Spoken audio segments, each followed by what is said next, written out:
sei già هل بالفعل sei ancora هل ما زلت che ore sono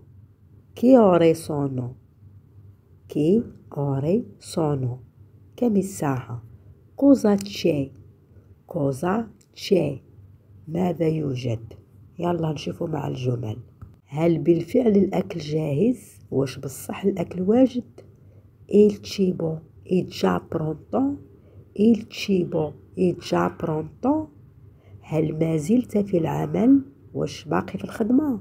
sei ancora al lavoro ماذا يوجد هناك؟ cosa c'è lì أو cosa c'è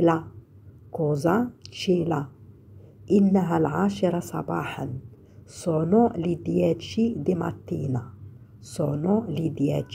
di mattina